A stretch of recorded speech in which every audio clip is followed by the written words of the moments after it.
नमस्कार अमित शाह जी, ANI के साथ बात करने के लिए धन्यवाद। भारत एक किस्म से दो जंग लड़ रहा है, एक तरफ कोविड तो दूसरी तरफ चाइना की फ़ौज लद्दाख में हमें तंग कर रही है, घुसने की कोशिश कर रही है। तो आप जो है, आपकी सरकार जो है इन दोनों से जूझ रही है, इसलिए मैं सवाल पूछना चाहूँगी कि पहले तो कोविड के बारे में। मैं एक बात स्पष्ट कर दूं, दोनों जंग हम जीतेंगे और जनता को आश्वस्त करना चाहता हूं कि मोदी जी के नेतृत्व में दोनों जंग जीतेंगे। परंतु आज मैं सिर्फ कोविड और विशेषकर दिल्ली की कोविड की परिस्थिति के लिए बात करने के लिए आपके सामने हूं, क्योंकि विगत 2 सप्ताह में दिल्ली में बहुत सारे कदम उठाए गए हैं, कोऑर्डिनेशन भी बढ़ा है और धीरे धीरे स्थिति को हम सुधारने का प्रयास कर रहे हैं। मगर कुछ चीज़ें ऐसी हैं जो दिल्ली की जनता से साझा करना जरूरी है और जागरूकता की दृष्टि से भी ये जरूरी है और उनको जो करना है उसके लिए भी जरूरी। इसलिए आज विशेषकर दिल्ली के कोरोना वायरस की स्थिति पर सकते हैं, ऐसा करना संभव नहीं था, तो वो निर्णय को केंद्र सरकार ने बदला और ये तय कर दिया कि हर एक व्यक्ति का इलाज हर एक अस्पताल में होगा। और उसके बाद में मैंने 14 तारीख को एक कोऑर्डिनेशन की मीटिंग बुलाई और जो आप बात कर रहे हैं वो सारे फैसले कोऑर्डिनेशन की मीटिंग में हमने करे। एक कोऑर्डिनेशन की मीटिंग बुलाने की जरूरत इसलिए पड़ी कि दिल्ली का जो एडमिनिस्ट्रेटिव खाका है, इसमें 3, जहाँ तक कोरोना का सवाल है, 3 एडमिनिस्ट्रेटिव रोल 3 संस्थानों का आता है। तो दिल्ली सरकार स्वतः, दूसरा MCD 3 म्यूनिसिपल कॉरपोरेशंस और तीसरा भारत सरकार। तो ये तीनों के बीच में कोऑर्डिनेशन होना जरूरी था। तो वो मीटिंग का मुख्य उद्देश्य था, देश और दुनिया के कोरोना के खिलाफ की लड़ाई की बहुत सारी इंफॉर्मेशन भारत सरकार के तज्ञों के पास थी, जैसे डॉक्टर पॉल है, नीति आयोग के मेंबर हैं, हमारे डॉक्टर भार्गव है, ICMR के हैं और एम्स के डायरेक्टर गुलेरिया जी हैं। ये तीनों के पास पूरे देश भर की स्थिति और दुनिया भर की लेटेस्ट स्थिति की जानकारी थी। भारत सरकार काफ़ी कुछ मदद भी कर सकती है, दिल्ली सरकार का स्वास्थ्य विभाग और दिल्ली सरकार का मेन रोल है ही है। और अस्पताल बहुत सारे MCD के हैं, नीचे के कर्मचारियों की संख्या भी MCD की ज़्यादा है। तो एक व्यापक अभियान कोरोना के खिलाफ चलाना है, तो तीनों ने मिलजुल कर काम करना पड़ेगा। तो मैंने मीटिंग बुलाई, इसमें दिल्ली के मुख्यमंत्री जी भी आए, उप मुख्यमंत्री जी भी आए, भारत सरकार के स्वास्थ्य मंत्री भी थे, ये तीनों डॉक्टर भी थे और बाद में MCD के मेयरों के साथ भी मीटिंग की। इसमें हमने बहुत सारे निर्णय लिए और आज मैं कह सकता हूँ विश्वास के साथ कि 5.5 लाख वाली स्थिति 31 जुलाई तक नहीं आएगी। पर ये क्राइसिस तक क्यों आया? क्योंकि अगर कोऑर्डिनेशन थी तो 14 जून वाली मीटिंग की क्या ज़रूरत थी? क्या पता नहीं था कि ये होने वाला है ऐसे? देखिए, आमतौर पर दिल्ली सरकार की जिम्मेदारी है कोऑर्डिनेशन करने की और व्यवस्थाओं को ठीक करने की, मगर जब मनीष जी का बयान आया तब मुझे लगा कि अब भारत सरकार को प्रेक्षक नहीं बनाना चाहिए। मोदी सरकार की पूरे देश की जवाबदारी, प्रधानमंत्री जी की पूरे देश की जवाबदारी। प्रधानमंत्री जी ने भी मुझे कहा कि भाई गृह मंत्रालय ने इसमें इनिशिएटिव लेकर आगे बढ़ना चाहिए, दिल्ली सरकार को मदद करना चाहिए। आज भी मैं स्पष्ट कर रहा हूँ, दिल्ली सरकार को हम मदद कर रहे हैं, परंतु कोऑर्डिनेशन जब तक नहीं होता है नहीं होता, इसलिए भारत सरकार ने इसमें कोऑर्डिनेशन की दृष्टि से हस्तक्षेप तो नहीं कह सकते, मगर एक मीटिंग बुलाकर काम करना शुरू किया। इसमें जो कमियां हमारे ध्यान पर आई, व्यापक चर्चा के, कुछ दिल्ली सरकार ने भी मुद्दे रखे, कुछ जो एक्सपर्ट्स थे उन्होंने रखे, कुछ MCD के मेयरों ने रखे, क्योंकि दूसरे ही दिन मैंने मेयरों के साथ भी मीटिंग की, ऑल पार्टी लीडर्स के साथ भी मीटिंग की और सबके जो सुझाव है इसके आधार पर हमने बहुत सारे निर्णय करे। सबसे पहला निर्णय करा कि 30 जून तक कंटेनमेंट जोन के हर घर का सर्वे हो जाएगा। इसमें हल्का सा भी लक्षण है जिसमें कोरोना का खांसी भी है, जुकाम है, बुखार है, कुछ भी है, सर दर्द है, सूंघने की क्षमता चली गई है, टेस्ट चला गया है, ये सारे लोगों की सूची तैयार करी और हमने मास लेवल पर टेस्टिंग बढ़ाया। पहले मैं बाद में टेस्टिंग पर आऊँगा, मगर मास लेवल पर टेस्टिंग बढ़ाया और मुझे भरोसा है कि ये 30 तारीख तक हम पूरा कंटेनमेंट जोन का टेस्टिंग कर देंगे और बाद में 21 जुलाई को तय किया कि पूरे दिल्ली का हाउस टू हाउस सर्वे करेंगे, जिससे जिसको थोड़ा सा भी कोरोना का भय हो उसका टेस्टिंग किया जाए और कम से कम उसको आइसोलेशन में डालने से वो फैलाए नहीं। ताज्जुब तो इस बात की हो रही थी कि आप होम मिनिस्टर हैं, गृह मंत्री हैं, तो गृह मंत्री होने के नाते आपको हर स्टेट, हर राज्य को देखना है, गुजरात हो, महाराष्ट्र हो, लेकिन दिल्ली में ऐसी क्या केओस वाली सिचुएशन आ गई। और इंग्लिश में एक कहावत है, too many cooks spoil the broth, कि एक तरफ चीफ मिनिस्टर हैं, एक तरफ लेफ्टिनेंट गवर्नर हैं, उस पर आप भी आ गए हैं, तो इसमें तालमेल अब बढ़ा है? जरा भी कोई खींचातानी नहीं है, बिल्कुल। मैं आपको आंकड़ों के आधार पर बता सकता हूं कि परिस्थिति कंट्रोल में। दिल्ली सरकार ने हमें कहा था कि भाई एम्बुलेंस बढ़ानी है, ऑक्सीजन सिलेंडर बना रहे हैं, वेंटिलेटर बना रहे हैं। हमने 500 ऑक्सीजन सिलेंडर इमीडिएटली दे दिए, 10,000 के करीब ऑक्सीनोमीटर दे दिए, 440 वेंटिलेटर दे दिए हैं, और भी ज़रूरत पड़ेगी तब देते जाएंगे। और एम्बुलेंस के लिए भी दिल्ली सरकार को अधिकृत किया गया है कि वो ओला, उबर और ऐसी कंपनियों के साथ मिलकर एम्बुलेंस की व्यवस्था करें, और ये अच्छे से चल रहा है। सबसे आपको ताजुब होगा, सबसे बड़ी खराब परिस्थिति डेड बॉडीज की थी। लगभग 400 से ज़्यादा, 350 से ज़्यादा डेड बॉडीज संस्कार बगैर के पड़े रहे थे। हमने तय किया था कि 2 दिन के अंदर सभी डेड बॉडीज का अंतिम संस्कार कर दिया जाएगा अपने अपने धर्म के हिसाब से, और आज एक भी डेड बॉडी पेंडिंग नहीं है। और जिनका दुर्भाग्य से मृत्यु होता है उसका हमने तुरंत ही उसी दिन शाम तक संस्कार हो जाए ऐसी व्यवस्था करी है और अच्छे से चल रही है। इसमें एमसीडी का बहुत बड़ा रोल है, दिल्ली सरकार का भी रोल है। दूसरी बहुत सारी कंप्लेंट्स आ रही थी स्मिता जी की, अस्पतालों की स्थिति ठीक नहीं, उनको गाइडेंस चाहिए, तो एम्स के टेलीफोनिक गाइडेंस की हमने व्यवस्था कर दी। अस्पताल से कोई भी व्यक्ति वो डेडिकेटेड नंबर पर फ़ोन करता है तो एम्स के विशेषज्ञ वहाँ उपस्थित होते हैं। वो पेशेंट की हालत को टेलीफोनिकली जानकर वो डॉक्टर जो दिल्ली सरकार के अस्पताल का है इसको गाइड करते हैं और तुरंत ही सर्वश्रेष्ठ इलाज की दिशा में उसको हम आगे बढ़ाते हैं। और 3 टीमों का गठन कर दिया जिसमें दिल्ली सरकार के भी डॉक्टर थे, भारत सरकार के भी, एम्स के भी डॉक्टर थे और आईसीएमआर के भी विशेषज्ञ थे। उन्होंने सभी अस्पतालों का निरीक्षण कर स्थान पर जाकर जो कमियां थी उसको दूर करने के लिए कदम उठा लिए। आप कल्पना कर सकती है, हर वार्ड का सर्वे, हर वार्ड की सिस्टम को हमने ठीक करने का काम किया है और इसके लिए मानव संसाधन भी बढ़ाए हैं और कर्मचारियों को वित्तीय प्रोत्साहन देने के लिए भी दिल्ली सरकार ने अच्छा कदम उठाया है। मानव संसाधन की बात चल रही है तो क्या ये अभी जैसे आपने 10,000 बेड्स का खोला है, 5,000 बेड्स, इन सब के लिए वेंटिलेटर्स और नर्सिंग स्टाफ, डॉक्टर्स, ये सब उपलब्ध हैं कि इनके लिए एडवर्टाइजिंग तो हमने देखे नहीं है, तो कहाँ से आएंगे इन? देखिए ऐसा है, हमने, मैं बताता हूँ आपको कहाँ से आएंगे। जो रिटायर्ड कर्मचारी थे उनकी पूरी लिस्ट बनाई गई है, एक कॉल सेंटर से उनका संपर्क किया गया, उनको वापस लाने के लिए करा है और बहुत सारे रिटायर्ड कर्मचारियों को लाए हैं। पैरामिलिट्री फोर्सेस के मेडिकल टीमों को लगाया गया, जैसे अभी एक 10,000 बेड का जो कोविड सेंटर बन रहा है वहाँ पर पूरा आईटीबीपी लेगा। 16,000 बेड रेलवे बना रही है, उसका पूरा सेना ने जिम्मा लिया है। ये सारी चीज़ें हमने मेडिकल सुविधाएं, मानव संसाधन बढ़ाने के लिए करी है।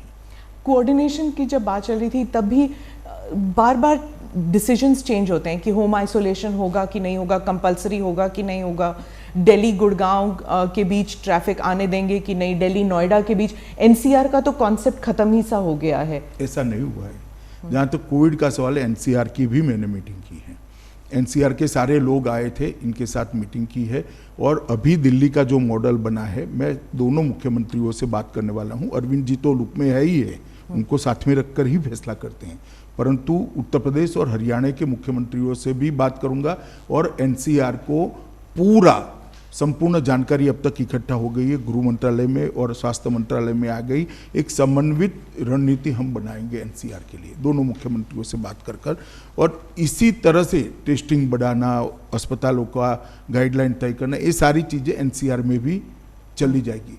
मैं आपको बताना चाहता हूं कि बहुत कोऑर्डिनेशन से हम आगे बढ़ रहे हैं और ढेर सारे फैसले लिए हमने। जब नेशनल लेवल पर बात होती तो प्रधानमंत्री जी ने भी चीफ मिनिस्टर्स के साथ मीटिंग की, आपने भी की है, लेकिन ऐसे लगता है जैसे राजनीति जो है वो हावी है even in this covid fight.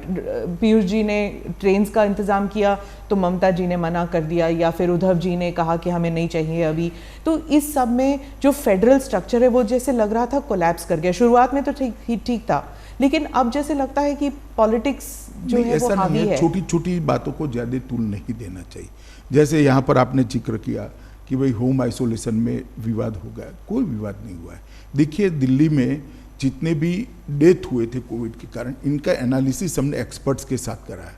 लगभग 50% डेथ 1 दिन से 3 दिन के अंदर एडमिशन के अंदर ही हो गए। इसका अर्थ ये होता है कि होम आइसोलेशन से व्यक्ति ज़्यादा अपनी स्थिति बिगाड़ कर आता है।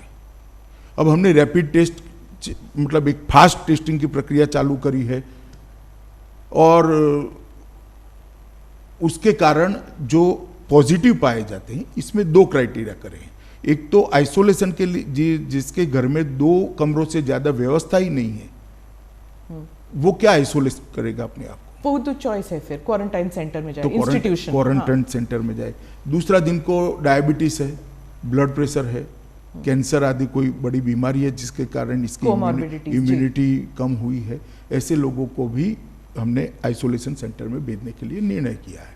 अब इस पर थोड़ी बयानबाजी होगी, राजनीति है स्मिता जी, मगर फैसलों से कोई फर्क नहीं पड़ा। जैसे मैं कहता हूँ, हमारी मीटिंग के पहले दिल्ली में 25 मार्च से 14 जून तक लगभग 2,41,000 टेस्ट हुए थे, तो प्रतिदिन 4500 टेस्ट होते थे। अब 15 जून से लेकर 25 जून तक 11 दिनों में 1,75,141 टेस्ट हुए, तो प्रतिदिन 16,000 टेस्ट हुए। तो 4.5 गुना टेस्ट की बढ़ोतरी करी है हमने। इसीलिए नंबर बढ़े हैं। नंबर तो प्रारंभिक बढ़ेंगे, मगर वो फैलने की गति भी कम हो जाएगी। मैं ये स्पष्टता करना, कॉन्टैक्ट ट्रेसिंग भी हो रहा है, तो मैं ये स्पष्टता करना चाहता हूं कि अभी मानो 3,000 तक नंबर एक दिन 4900 4,800 तक गया, मगर अब 3,400 3,200 आता है। ये इसलिए आता है कि पहले 4500 की जगह 16,000 टेस्ट हो रहे हैं, तो नंबर थोड़ा बढ़ेगा, मगर ये जो 3,400 लोग आइडेंटिफाई हो गए, इनके आइसोलेशन के कारण वो फैलाएंगे नहीं। वो जिन जिन को मिले इनके भी हम दूसरे दिन टेस्ट कर रहे हैं। ये पूरी व्यवस्था नीचे तक, वार्ड तक, घर तक करने की व्यवस्था दिल्ली सरकार, भारत सरकार और एमसीडी ने मिलकर करी है। इसके कारण गति निश्चित रूप से कम होगी और ये छोटा मोटा इधर उधर चलता है। देखिए राजनीति में सब लोग अपना अपना नहीं, पर हो ना, मतलब एक गृह मंत्री होने के नाते आपको हॉस्पिटल जाना पड़ा, मतलब LNJP हॉस्पिटल। ये it was like a shocking visual कि आप LNJP हॉस्पिटल जहाँ पे इतने सारे कोविड पेशेंट्स थे, आप वहाँ पे चले गए, तो सिचुएशन ऐसा लगता है पैनिक से। इससे स्वास्थ्य कर्मचारियों का हौसला अफजाई भी हुआ है, जनता का भी विश्वास बढ़ा है। और इसके बाद हमने कुछ फैसले लिए, जैसे हर वार्ड में CCTV लगाया, तो अब हमें बाहर बैठकर मालूम पड़ता है कि स्टाफ है कि नहीं, चेकिंग ढंग से होती है या नहीं होती है, इनको खाना पीना ढंग से मिलता है नहीं मिलता है। और जब रसोई बंद हो जाती थी वहाँ पर, कोई रसोई खाना बनाने वाला कर्मचारी ही अगर संक्रमित हो गया तो बंद हो जाता था, तो हमने एक वैकल्पिक व्यवस्था करी जिससे वैन से आते हैं। मैं वहाँ परिचारिकाओं को भी मिला, अपने नर्सिस बहनों को भी मिला, उनकी दिमागी मतलब लड़ रही है बहादुरी के साथ, फिर भी वो अपने आप को अकेला महसूस करती थी। तो साइको सोशल काउंसलिंग की भी शुरुआत हमने की। इसके कारण एक इनका भी हौसला बढ़ा है। डॉक्टरों के साथ बात करने से जमीनी दिक्कतें भी काम में आई, और ये सारों को एम्स के डायरेक्टर भी मेरे साथ थे, ICMR के अध्यक्ष भी मेरे साथ थे। इस सब ने इसको अपनी टीमें जो विजिट में गई, ये सारी चीज़ें हर अस्पताल की चेक कर उसी मॉडल पर उसको सुधारने का हमने काम किया। एक बाहर बोर्ड लगा दिया गया, इलेक्ट्रॉनिक डिस्प्ले, और बेड का रियल टाइम स्टेटस हर घंटे वहाँ होता है, जिससे कोई मरीज को ना बोल सकें। इस प्रकार की काफ़ी व्यवस्था करी। ये सब इंफॉर्मेशन जो है, ये देखिए पहले होता था कि प्रेस कॉन्फ्रेंसेस होती थी, जीओएम्स होती थी, जीओएम के बाद मिनिस्टर्स जो थे वो बता देते थे ये सब इंफॉर्मेशन, पर अब वो प्रेस कॉन्फ्रेंस कम और लगभग ना के बराबर है, 2 हफ्ते में 2 या 3 सिर्फ इंफॉर्मेशन वेबसाइट पे डाला जाता है। जैसे आपने अभी बताया कि ये सब हो रहा है, ये सब इंफॉर्मेशन लोगों के पास नहीं था अभी तक। इसीलिए तो स्मिता जी मैं आपके सामने बैठा हूँ। सर, दिल्ली सरकार ने कहा है कि अनऑफिशियली कह रहे हैं कि कम्युनिटी ट्रांसमिशन दिल्ली में हो चुकी है, लेकिन ये जो है ये ऑफिशियली सिर्फ सेंट्रल गवर्नमेंट कह सकती है। तो क्या ये सही है कि दिल्ली में कम्युनिटी ट्रांसमिशन हो चुका है कोविड का? देखिए, मैं कुछ भी छिपाना नहीं चाहता, और छिपाने से आगे का रास्ता भी संकरा होता है, खुलता नहीं है। मैंने इसकी 3 सबसे सीनियर अफसरों से बात करी है, डॉक्टर पॉल, आईसीएमआर के अध्यक्ष डॉक्टर भार्गव और डॉक्टर गुडेरिया से। अभी ये स्थिति दिल्ली में नहीं आई है। ऐसी स्थिति इसलिए दिखाई देती थी क्योंकि करे हुए टेस्टों में 30% पॉजिटिव आते थे, मगर वो इसलिए आते थे कि आप अंतिम समय में ही टेस्ट में ले जाते थे। अब जब हम 20,000 टेस्ट करने लगे तो ये स्थिति नहीं है। आप मेरी बात समझ रही हैं? जी जी। और जरा भी, और से मैंने इसकी टेक्निकल चर्चा भी की है, और किसको कहा जाएगा ये भी चर्चा करिए। आज दिल्ली में ऐसी स्थिति नहीं है, घबराने की जरूरत नहीं है। अगर आप ओवरऑल देखें 3 महीने में, तो जो पहले जो क्रिटिसिज्म चल रही थी इंडिया के खिलाफ कि हमने श्रमिकों का देखा नहीं है, और जिस तरह उनकी ट्रीटमेंट हुई थी, उनके लिए कोई व्यवस्था ही नहीं थी वापस जाने के लिए। उसके बाद अब गरीब कल्याण योजना, गरीब रोजगार योजना जो है मनरेगा के तहत, क्या उनके लिए अब जो किया जा रहा है वो काफ़ी है? देखिए, मैं आपको एक बात बता देता हूँ। इस समस्या में मुझे लगता है कि ढंग से सरकार के प्रयासों को मीडिया ने बताया नहीं है। जिस दिन से लॉकडाउन हुआ उसी दिन से मैंने भी और प्रधानमंत्री जी ने सभी मुख्यमंत्रियों से व्यक्तिगत बात करी थी कि श्रमिकों के लिए आप रहने की, खाने की व्यवस्था करिए, इंडस्ट्रीज बंद हो जाएगी। सभी राज्यों ने व्यवस्था की, लगभग 2.5 करोड़ लोगों के भोजन की व्यवस्था की गई। पैसे का सवाल आया, प्रधानमंत्री जी ने तुरंत निर्देश दिया, 11,000 करोड़ रुपया गृह मंत्रालय से एनडीआरएफ का अकाउंट में सभी राज्यों को प्रो रेटा ट्रांसफर कर दिया गया, वहां के श्रमिकों की स्थिति को देखते हुए। उसके बाद जब जहां जाना था वो राज्यों में व्यवस्था ठीक हो गई, अस्पताल शुरू हो गए, ढंग से इसके लिए तैयार किए गए, क्वारंटाइन सेंटर बन गए। इसके बाद श्रमिक दिन के दिन ही, मजदूर दिन के दिन ही प्रधानमंत्री जी ने श्रमिक स्पेशल ट्रेन चलाने का फैसला दिया, और लगभग 4,594 ट्रेन अब तक गई है। 63 लाख श्रमिक, 63 लाख श्रमिक जो दूर के विस्तार में है, वो ट्रेनों के माध्यम से सफलतापूर्वक गए हैं। 42 लाख के आसपास श्रमिक आसपास के, जैसे गुजरात से राजस्थान है, महाराष्ट्र से गुजरात है, आंध्र से तेलंगाना है, केरल से तमिलनाडु है, इस प्रकार के श्रमिक जो थे, जो पड़ोसी राज्य के थे, वो बसों के माध्यम से पहुंचा गए। ये बात ठीक है कि कुछ दृश्य ऐसे हुए हैं जो हर व्यक्ति को दुख पहुंचाए, इसका हमें भी दुख है। धैर्य जब खो देता है व्यक्ति तो पैदल निकल गया। उसके लिए भी प्रधानमंत्री जी ने सभी मुख्यमंत्रियों को सूचना दी, मुझे भी सूचना दी। मैंने सभी मुख्यमंत्रियों से बात करी कि आप रोड पर एसटी बस चलाएं, उनको एक रेलवे स्टेशन पर ले जाए और रेलवे वहां से ले जाएगा। तो मैं मानता हूं लगभग सभी चीजों को मिल मिलाकर 1 करोड़ 20 लाख लोगों को देश के एक कोने से दूसरे कोने में पहुंचाने का काम किया है। हर राज्य ने, विशेषकर यूपी ने, बिहार ने, उड़ीसा ने, जहां श्रमिक ज्यादा ही जाने थे, झारखंड भी, ये सभी राज्यों ने क्वारंटाइन सेंटर बनाए। बस स्टेशन, रेलवे स्टेशन पर उतरने के बाद राज्य की एसटी बसों से उनको पहुंचाया गया क्वारंटाइन सेंटर में। क्वारंटाइन सेंटर में 14 दिन रखा गया। निकलने के बाद किसी राज्य ने 1,000 रुपया, किसी राज्य ने 2,000 रुपया उनको दिया है घर पहुंचने के। घर पहुंचने के नहीं, घर तो पहुंचाया, बसों से एक्स्ट्रा दिया है, एक किट दी है और खाने पीने का इंतजाम करा है। अब वो सारे श्रमिक अपने गांवों में अच्छे तरीके से सेट हुए। जहां तक रोजगारी का सवाल है, प्रधानमंत्री जी ने रोजगारी के लिए अभी ही एक स्कीम लॉन्च की है, और कल यूपी में कार्यक्रम हुआ, उसके 2 दिन पहले बिहार में कार्यक्रम, उन लोगों को रोजगारी देने की प्रयास हो रहा है। मनरेगा के दिन भी बढ़ाए गए हैं, वेतन भी मनरेगा का बढ़ाया गया है और एक अस्थायी परिस्थिति है। इसके बाद में सभी श्रमिक अच्छी परिस्थिति होते ही अपने अपने जहां उनका नौकरी परमानेंट नौकरी था, काम करते थे, वहां जाना जरूर चाहेंगे। जो चाहेंगे उनको भेजने की भी व्यवस्था है, ट्रेन चालू हो गई है, काफी सारे लोग अभी जा भी रहे हैं। मगर भारत सरकार ने एक विशेष ड्राइव चलाकर उनको अभी जब तक कोरोना है तब तक, और कुछ जगह पे ये परमानेंट भी व्यवस्था हो जाएगी, इसके चलते वहीं पर उनको रोजगारी मिले, इसका एक अभियान चला है। तो मैं मानता हूं कि बहुत ढंग से इसको हमने एड्रेस किया है।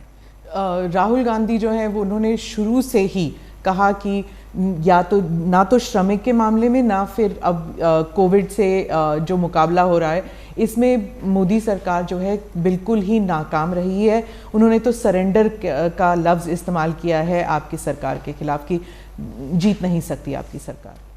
कोरोना के खिलाफ भारत सरकार ढंग से लड़ी है।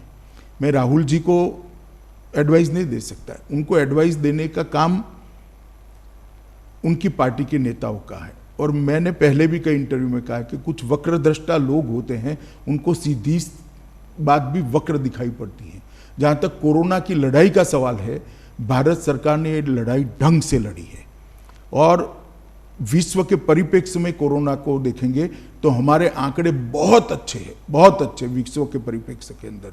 और शुरू से देश भर दुनिया भर में सरकारें कोरोना के खिलाफ लड़ी है। नरेंद्र मोदी जी के नेतृत्व के कारण भारत के अंदर सरकार भी लड़ी है और 130 करोड़ लोग भी लड़े हैं और सब राज्य सरकारें भी लड़ी हैं। वो नरेंद्र भाई की नेतृत्व की स्वीकृति का परिणाम है। मैंने आज तक मेरे सार्वजनिक जीवन में और मेरी स्मृति में एक भी घटना ऐसी नहीं है कि एक नेता के कहने पर एक भी पुलिस के बगैर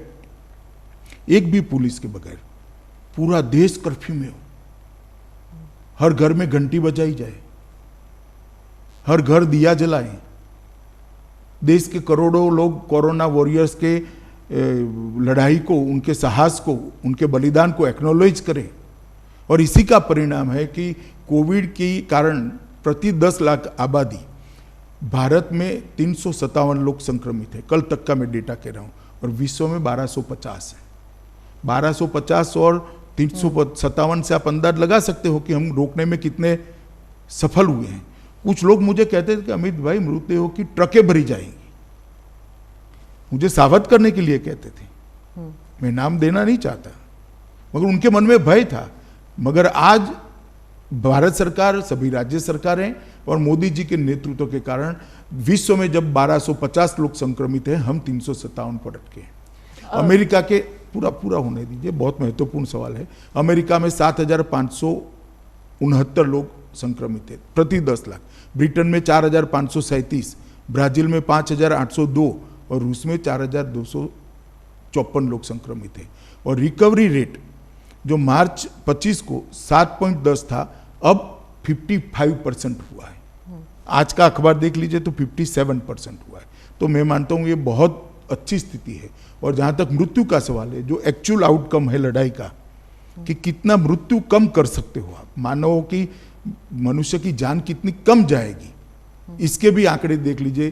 प्रति 10 लाख वैश्विक औसत 63.2 है, 63.2, भारत की 11 है, अमेरिका की 383 है, 383, ब्रिटेन की 637 है, ब्राजील का 259 है, रूस का 60 है। तो मैं मानता हूं भारत जैसे देश ने विकसित देशों के कंपैरिजन में भी ये लड़ाई बहुत अच्छे से लड़ी है। ये बात सही है कि अब कहना है तो कह सकते 11 भी क्यों हुई है, कहना है तो आप कह सकते हो। आप विकसित देश के बारे में कह रहे तो भारत विकासशील देश है और हमारे लिए डेवलपिंग नेशन है, तो हमारे लिए जो है इकोनॉमी को एक to bring it back to normalcy, उसके लिए इंडस्ट्री का फिर से शुरू होना बहुत ज़रूरी है। और जब श्रमिक चले गए हैं तो जो स्मॉल स्केल इंडस्ट्रीज़ हैं वो तो प्रोडक्शन कर ही नहीं पा रहे हैं, तो how is it going to improve, how is the देखिए, सिचुएशन? श्रमिक चले गए हैं, टेम्पररी बात है, आप पहले मेरी बात समझ कर चलिए, परमानेंट नहीं गए। पर अगस्त तक तो रेलवेज चलेंगी नहीं, तो फिर कैसे आएंगे? रेलवेज आज भी चालू है। रेलवे आज भी देश के 90% रेलवे स्टेशनों को रेलवे ने कनेक्ट कर लिया है। ये बात सही है कि अभी की स्थिति में कोई नहीं चाहेगा कि दूसरे राज्य में जाए, परिवार वाले जाने भी नहीं देंगे कुछ समय, मगर ये वैश्विक स्थिति है।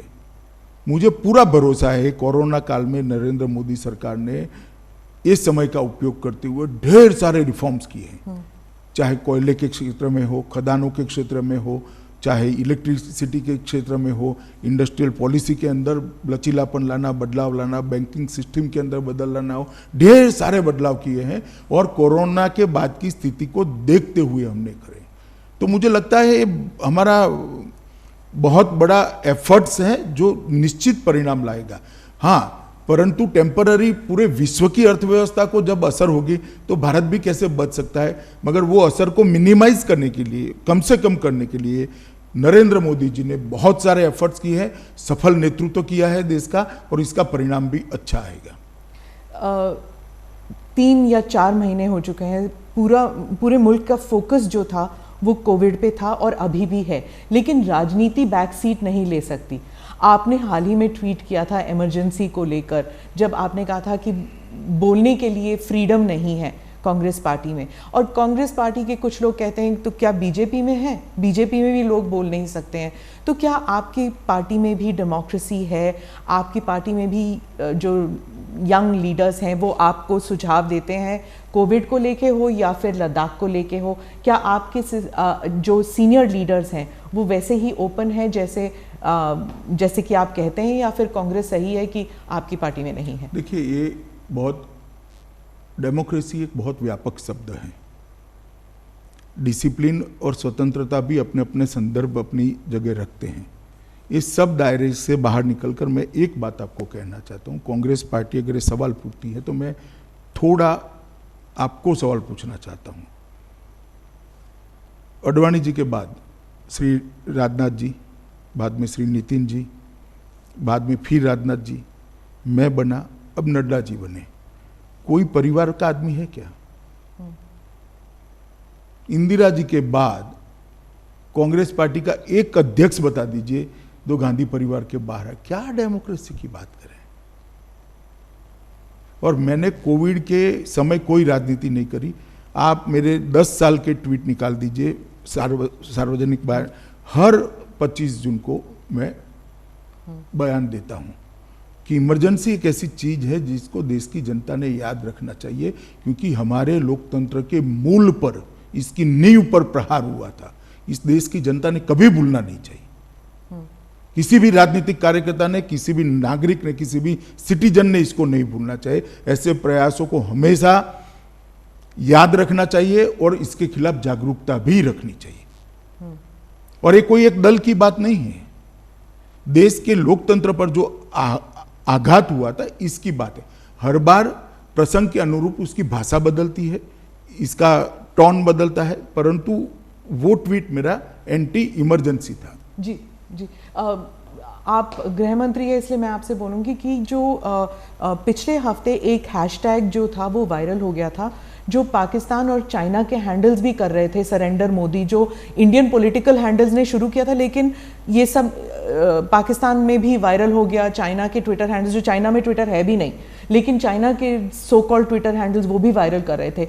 तो जो एंटी इंडिया प्रोपेगेंडा है उसके लिए क्या हम सक्षम हैं, भारत सक्षम है? पूरी तरह से सक्षम है, मगर दुख तब जो होता है, इतने बड़े राजनीतिक दल के पूर्व अध्यक्ष इतने संकट के समय में इतनी ओछी राजनीति करते हैं, तब दुख होता है।